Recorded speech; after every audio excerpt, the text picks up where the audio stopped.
नमस्कार. माढा मतदारसंघाचे आमदार अभिजित आबा पाटील यांनी विठ्ठल साखर कारखाना गुरसाळे या कारखान्याची पहिली उचल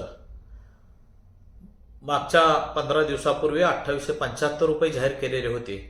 परंतु या सोलापूर जिल्ह्यातील सर्व शेतकरी संघटना आक्रमक झाल्या आणि ऊस दर संघर्ष समितीच्या माध्यमातून उपोषण चालू झाले आणि त्या उपोषणातील शेतकरी प्रतिनिधींना प्रतिसाद देत आपण नागपूरला अधिवेशनात असून सुद्धा 3001 रुपयाचा दर जाहीर केलेला आहे. अभिजित आबा, आम्ही तुमचं अभिनंदन करेन की आपण अधिकचा दर जाहीर केला.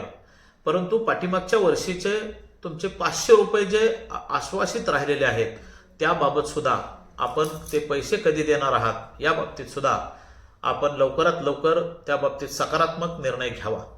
शेवटी शेतकऱ्यांना अधिकचे पैसे मिळाले तरच आपली विश्वासार्हता टिकून राहील या दृष्टीने सुद्धा आपण पाहिलं पाहिजे.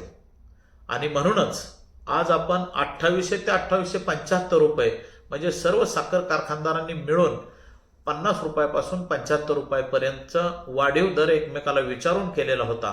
परंतु शेवटी सर्व संघटना एकत्र आल्या आणि संघटनांनी तीव्र आंदोलन उभा केलं आणि नंतरच आपण सगळेजण मिळून 3000 रुपयाच्या दरम्यानचा पहिला हप्ता द्यायला लागलेला आहे. यानंतरचं पोळ्यासाठी आणि दिवाळीसाठी सुद्धा आपण किती दर देणार आहात हे पण जाहीर करावं आणि पाठीमागचे जे 500 रुपये राहिलेले आहेत हे सुद्धा लवकरात लवकर आपण शेतकऱ्यांसाठी द्यावेत एवढीच आमची सगळ्यांची विनंती असेल.